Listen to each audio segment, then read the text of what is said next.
Good evening, everyone.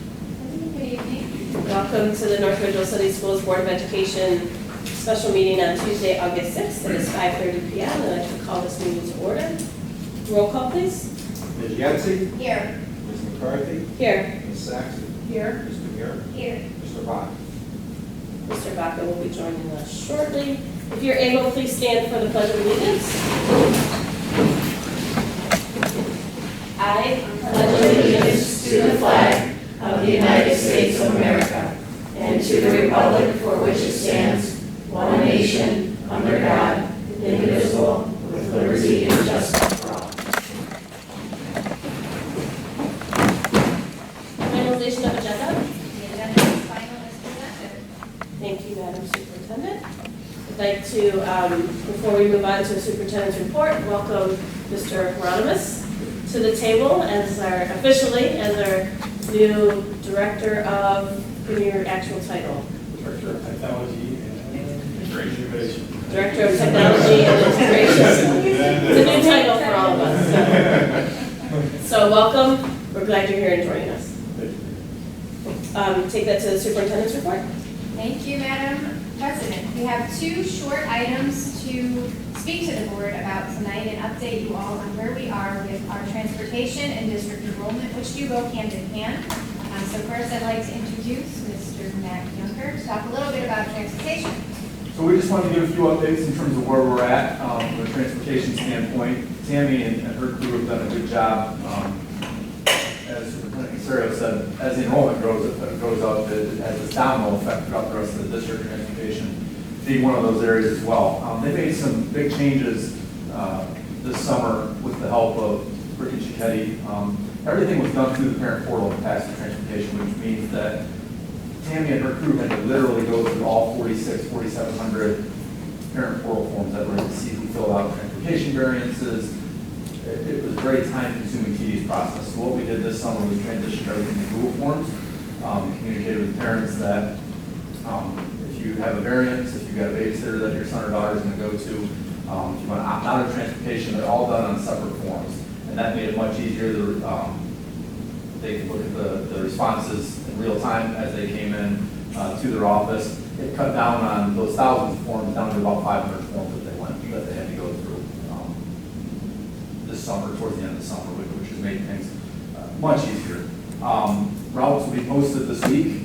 The reason that we wait this long is because every time one of those variance forms gets turned in, it adjusts the bus route time. And it might only be 2 to 3 minutes, but what we found is parents want to be as close as possible to their actual time. So those actually just got released today. They'll be posted this week on the website and then sent out through an email blast and put on social media as well for parents to take a look at that.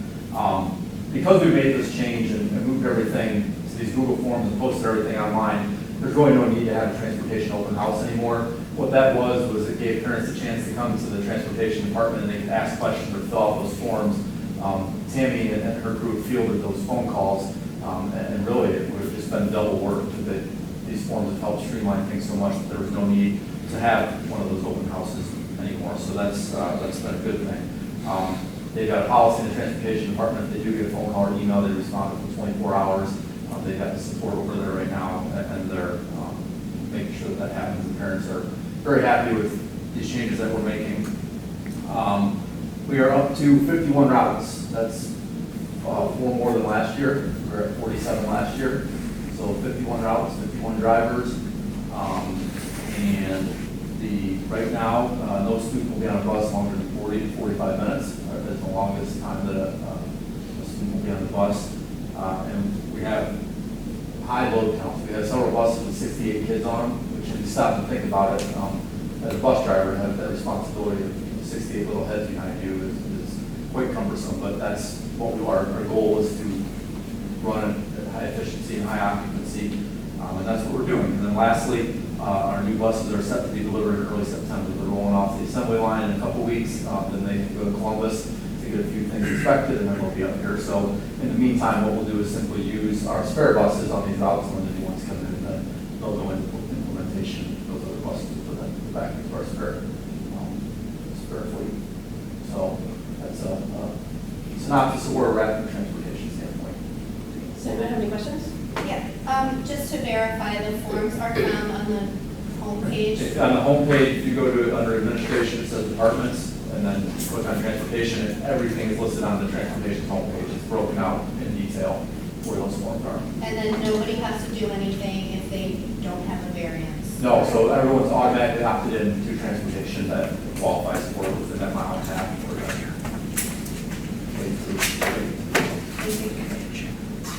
So, Mr. Grantham, can you, with all the construction that's happening in North Ridgeville right now, and Center Ridge being the biggest bulk of that, and then the road is closed and parking, what kind of, if any, what kind of accommodations or delays might parents expect for busing? Well, the good thing, hopefully none. What we're doing, we're starting next Monday, and we're doing 3 days of what are called dry runs, and the drivers will physically go out and run the routes and stop at the houses. So don't be alarmed if you see people stopping in your neighborhood, but they do this for 3 days to account for what are they going to run into, not just one day where it might be like traffic, but to try and get 3 days of that. Tammy's in communication with the city on these road closures or when they happen, so they route this, so they can put it in the system where they can say, okay, road's closed, so are we going to go up to 83, or are we going to go down Pitts and circle out that way? So we're going to run those simulations Monday, Tuesday, Wednesday of next week, and ensure that the times that are posted are going to be as accurate as possible. And I appreciate that, and I know that we try to get as close as possible, but then you add in the human element of parents wanting to take pictures of their kids getting on the school bus the first day. And Yeah. my husband was, when my daughter was in kindergarten, was one of those parents that was getting on the school bus when I had to pull him off the school bus. So my daughter might remember that. So anyway, with those factors involved, and is it typical for buses to run late getting students home for that first? Those first couple, at least the first week, yes. What we do in those cases is the bus driver will two-way communication back to the transportation hub. Tammy will let us know, we'll either communicate with the school, hey, bus 20 is running late today, or going home, if Tammy and say we're running late, we'll put out an all-call and say, hey, you know, we appreciate your patience, bus 20 will be a few minutes late riding home. So parents shouldn't panic if their student is late coming home that first. Correct, and we'll do everything we can if it's going to be an extended delay to let them know, but yeah, parents can be patient the first few days or at least a week while that newness of the school year wears off. Thank you. Were there any other questions? Yes. Will the buses, when they arrive specifically, well, at any of the schools, but specifically this school, I know in years past, they've had to wait on the buses to enter the building. Is that still going to be happening this coming school year? Now, how we're working it this year is that they won't have to wait as long to get, the doors will open as close as possible to when the buses get here, so the students aren't sitting on the bus for an extended period of time. Similarly, after school, we've adjusted some things so we don't have all 2,200 students flocking to the bus, and these kids that get on there first are sitting around waiting. We're trying to do a staggered, which might sound like kids will be on there longer, but it actually helps with the efficiency of getting students out of the building and then the buses can roll out. All 51 buses that we talked about are going to leave from the academic, so this building will be busy at the end of the day. I mean, all of our drivers are running around from this building, but we've done some things to help with that and streamline and that enter and exit. We know transportation is one of the hardest jobs of a school district, and like you said earlier, being responsible for the lives of all those students on your bus. And so please give our appreciation to Tammy and her staff and all the bus drivers as they begin a new year and for safety for themselves and their students. Did you have another question? Yes, you said 68 kids on the bus. How many kids can an average bus hold? Well, on that transit bus like that, 72 is max. So we're, in the upper 90 percentile on the capacity of buses. They vary each. We have some 45, some 52. In that case, with the 72 passenger bus. If you find that is a lot for any of our bus drivers to monitor, because that is such a vital job that they have to be responsible for that many amount of students, what kind of discussion will you put in place if we need to either add some aids to there or do something to adjust that number? So what we do on those types of buses, we do have aides that go on those buses, or if there are students that may have had issues in the past, that we have aides on the buses to help so the driver can truly focus on keeping them safe, and then have another adult on the bus that can help monitor the behavior. And I do have one question, I apologize if it was covered. No problem. Fire station, that's going to be fully operational, probably by the start of the school year. Yep. What does that mean as far as closing those gates? So we've talked with fire chief, assistant fire chief, let them know at these half hours, there's going to be 2 half-hour increments, one in the morning, one in the afternoon, the gates closed and the buses are going to block that way. And then the fire department is fully aware if there's a call that needs to go out, they're going to have to go out to Center Ridge and navigate back around or come from the second fire station over on Lorraine to get to there. So they're aware of it. They've also been transparent that not during those times that if there's an emergency, they'll use our road to get out. Thank you, Mr. So, in terms of transportation and what that means with numbers of students on buses, this all obviously plays into our overall enrollment. And last year, you'll remember, we had about 180 new students to the district, and we are trending in that same direction. In fact, we have more.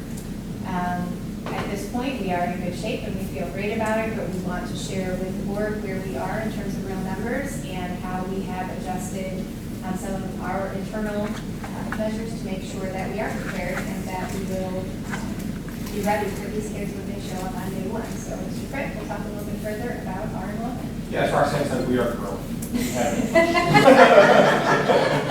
Yes, a very brief presentation. Anyway, keep it briefer than that. So I've crunched some numbers for you actually, so that you can see where we stand. And these numbers I'm going to tell you are tentative for a couple of reasons. The first is we are still having withdrawals come in. Oftentimes, we won't know a student has withdrawn until school starts, and we get a records release or something from another building.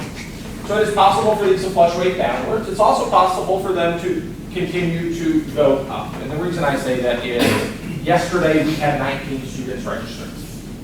We had 6 pre-registered today. So these numbers, this is about the time of year where the numbers really start to go one way or the other. So what I've done for you is a couple of charts. The one on the top left shows you enrollments at ECLC, Liberty, NRAC, and high school. So all of our buildings minus what's at High Tech Academy. You can see that based on those enrollments right now, we're sitting at 4,393 students. The school were to start today, and all of these students showed up. On the right-hand side, you've got RHDA, High Tech Academy, and you can see their numbers there along with what the target goal is. So Ms. Durkin recognizes that she still has space in grades 2, 6, and 8 to varying degrees. In some of those cases, she already has wait lists. In other cases, she's had late admittance or late applications. So she's going to work to get those spots filled with the correct students. So I would anticipate within a week or so of school opening, those classes all to be at their capacity as well. Remember, when we opened High Tech 2 years ago, we had 96 students. This year, we're slated at 304 right now. So we add in those other kids, we're going to be about 315 students, and that's actually a good thing for us because it then pulls that number of students out of the academic center itself, or Liberty, or wherever those students would have gone. So keeping High Tech and opening a High Tech has actually been beneficial for us because it provides us that space for those extra sections. So if you do all that math in your head, you're going to find that we ended last school year with 4,523 students. If school starts today, we have 4,697 students, a growth of 174 students. That number will actually be higher. And the reason I say that is if you look at pre-K last year ended the year at 176. Currently there's 144. We're saying it's down 32 students, but that number in population grows over the course of the school year as students qualify.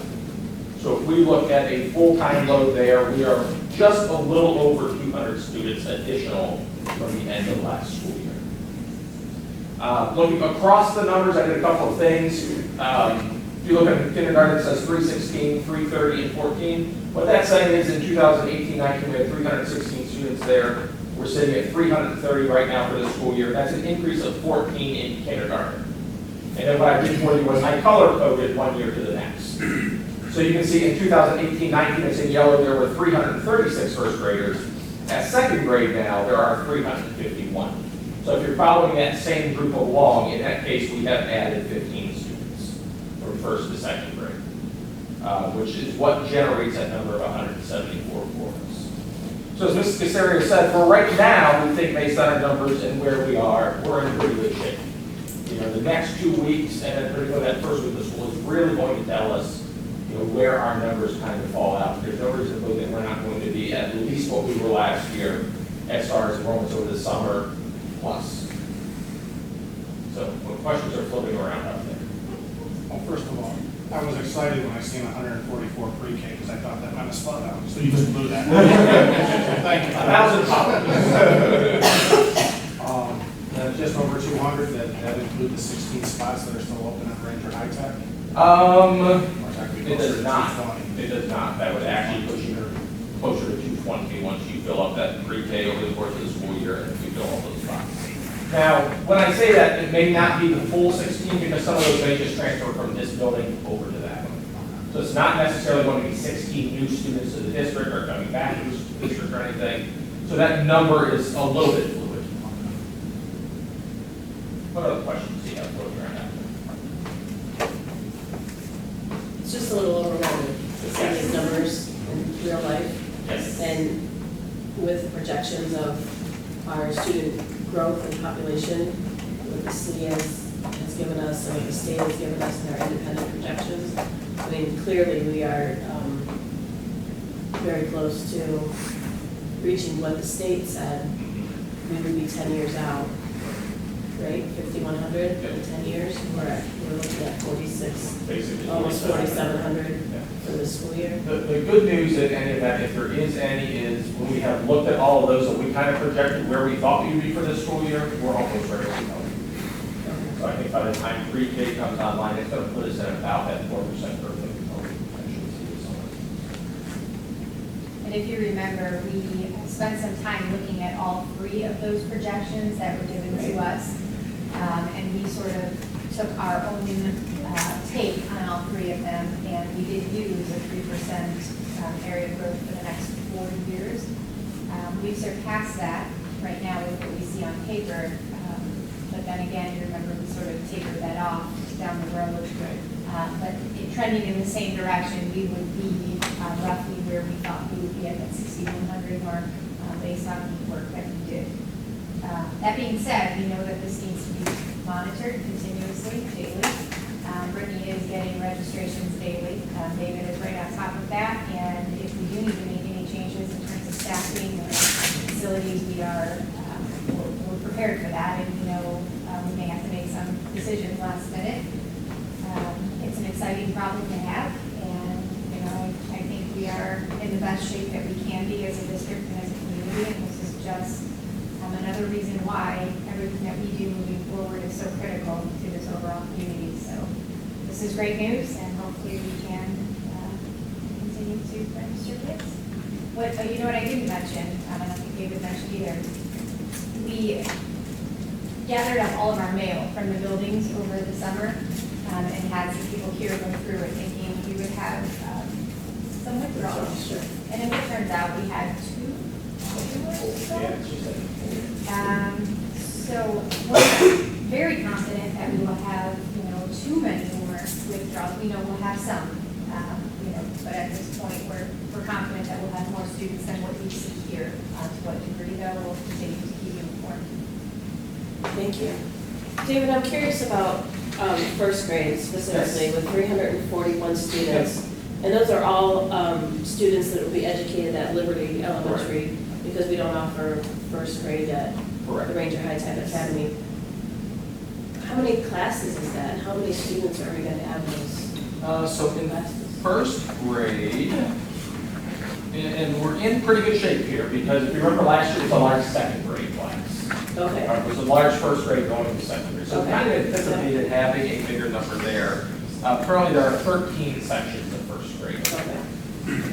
which works us out to a class size of about 26. Okay. Typically, you see a pretty good classroom worth growth between kindergarten and first grade, so that wasn't anything we weren't not expecting to see.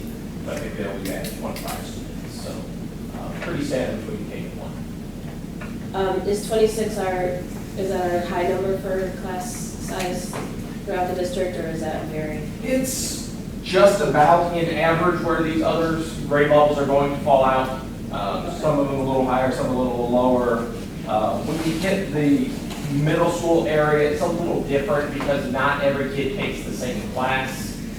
So while it looks like it's a higher number, it's really not by the time you schedule them out for a schedule, things like that. So. Thank you. Sure. Does anyone else have any questions? I would just like to continue to get this information out to the community. We've been questioning about our projections in the past, which weren't our projections, they were clearly the state's projections. And we're exceeding that rapidly.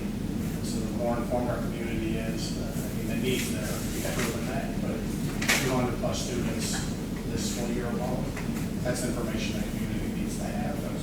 So I appreciate how easy this is to read. And even the growth from second grade, that same class, the growth is exciting. I don't know if that's the word. I appreciate that you think it is. Right, I think it is. What I like to tell folks is parents don't come to places with bad schools. And I think people recognize what's happening here and the great things that are happening in quality of education, the opportunities that students can get here and nowhere else. So I think that's what's driving a lot of this. So we're excited.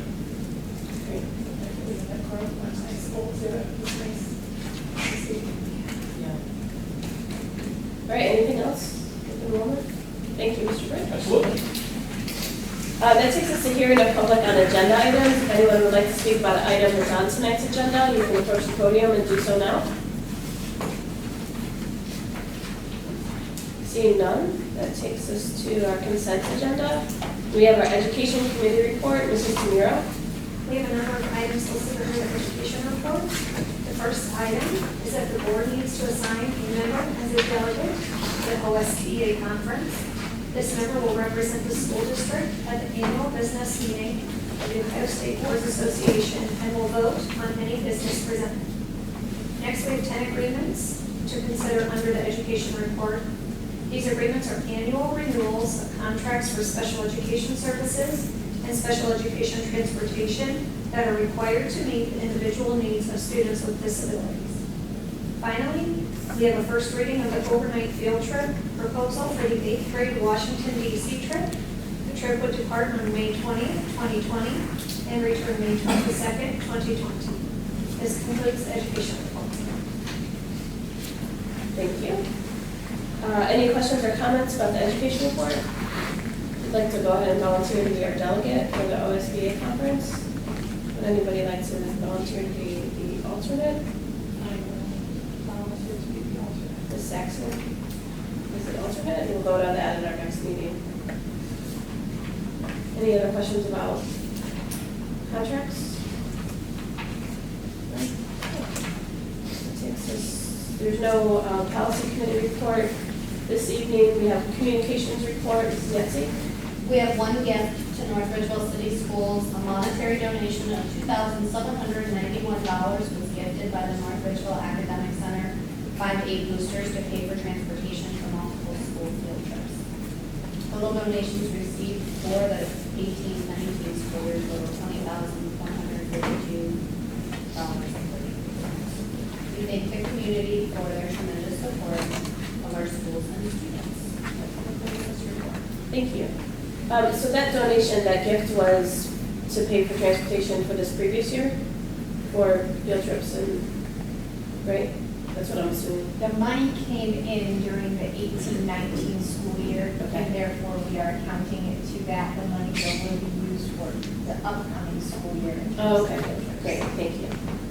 I appreciate that. Thank you to our boosters as well. That's a generous gift and allows our students to get lots of experience outside the classroom.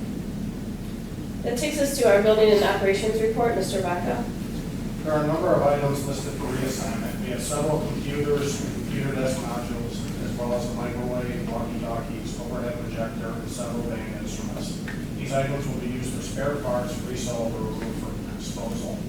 We also have one agreement to consider under operations. This is an annual contract with Aramark, which is part of a 5-year agreement that is currently in place. There are no changes to this year's contract as it relates to meal prices, labor costs, service days, or any other general conditions of the contract. Thank you. Any questions about buildings and operations?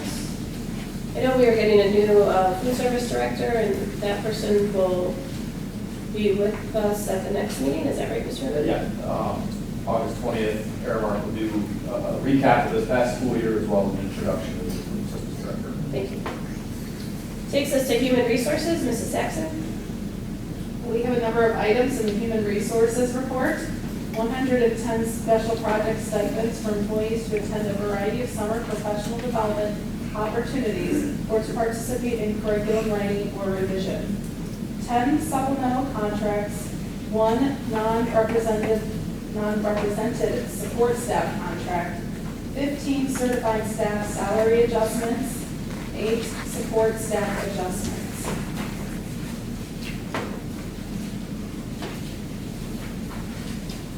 Does anyone have any questions about human resources? Seeing none, that takes us to our finance audit report.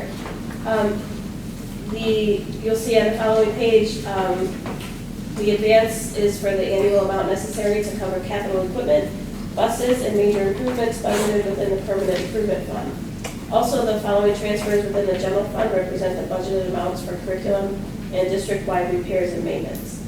Finally, the following resolution returns funds which were temporarily advanced at fiscal year end to cover temporary deficits in the funds listed. A motion to approve this in one reading. Moved by myself, seconded by Mrs. Tamira. Is there any discussion? Roll call, please. Ms. McCarthy? Yes. Ms. Tamira? Yes. Ms. Yetsey? Yes. Ms. Saxon? Yes. Mr. Bott? Yes. Thank you. That takes us to other board business with a human resources report again. Mrs. Saxon.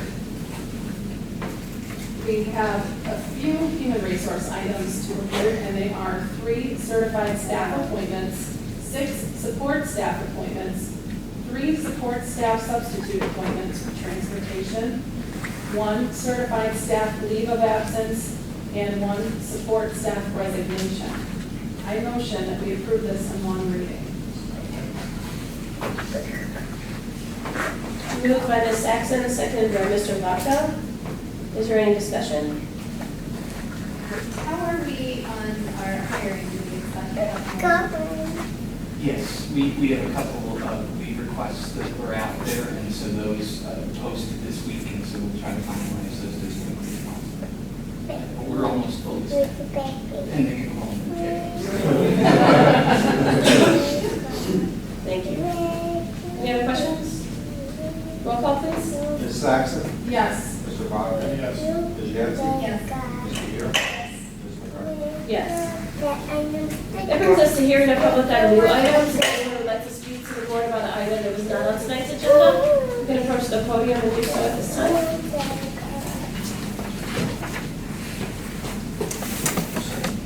There's a sheet there where you can sign in, just need to know your name. There's no pen? No. Sorry. Sorry. You can sign in with the invisible thing.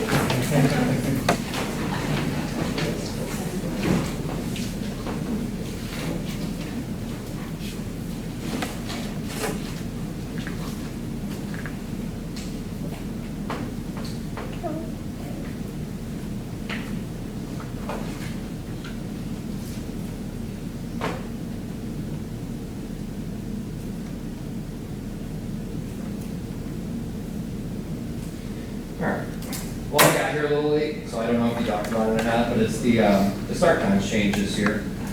And my wife and I, our concern is getting the kids to school. Last year, the doors opened at 6:30, which is awesome, so people work for the city in the city. So it made it very nice to get our kids here and get off to work on time. This year, that's not gonna happen, or it's scheduled to not happen that way, so. Just wondering if there's any talk of making that start time a little earlier, something similar to what it was this year, or even maybe a little later, and in between kind of where it's at now, like 7:15 to 6:45, somewhere in that range. Are you talking specifically about doors opening time or? Yeah, the early drop off, and then there was the transportation to the Ranger High Tech Academy that's also not happening this year from NRAC's early drop off. Can somebody talk about our early drop-off and what times they are? And Mr. Yupper? They're 45 minutes before school starts, Okay. and then an hour after the school day. Right. Well, the Ranger High Tech questions, because Ranger High Tech will now have before care as well in their buildings. And that's 45 minutes as well? Yeah, so it'll be 7 o'clock when that building. Right. And your difficulty at this point is that you start before the Yes. drop-off time? and- Yeah, like I said, last year it worked out very well. Sure, yeah. Obviously, times change, so I didn't know if there was anything, no voice in my opinion, if I'm the only one that's talking, I'm sure it's gonna fall into deaf ears, but I'll try. We appreciate you bringing your concern, yeah, it's Yeah. definitely not on deaf ears, but at this point, I haven't heard a lot of need for Right. like an earlier drop-off And time. even transportation, like we live on a cul-de-sac, and we live at the end of the cul-de-sac, obviously, so the bus is not gonna come down there, so having my kids walk all the way out to Chestnut is not something we don't want either, without one of us being there. Mr. Yaffer, can he schedule time to meet with you to talk about where he lives and what that looks like? Afterwards, Yeah, that's right. fine. A safety perspective for the Sure. kids. Yep. Thank you. Well, thank you guys, I appreciate it. Thank you. Thank you. Appreciate it. Anyone else like to bring something to the board's attention? Can I just make a comment? Sure. Please let the public know that, you know, when you give the projections and that we've been right all along. You know, because we do Yes. have a local vested interest in how we do. Columbus doesn't necessarily share that same view, so emphasize that, please. Thank you. I'd love to have you face the camera and say, We appreciate that, thank you. Closer to November. Anything else this evening? Seeing none, is recommended the Board of Education enter into executive session to discuss the appointment, employment, dismissal, discipline, promotion, demotion, compensation of public employees, and matters related to negotiations of public employees. Moved by Mrs. Tamira, seconded by Mr. Vaca. Is there any discussion? Roll call, please. Mr. Bureau? Yes. Mr. Baca? Yes. Ms. Yancey? Yes. Ms. Sack? Yes. Ms. McCarthy? Yes. Thank you, everyone. Have a good evening.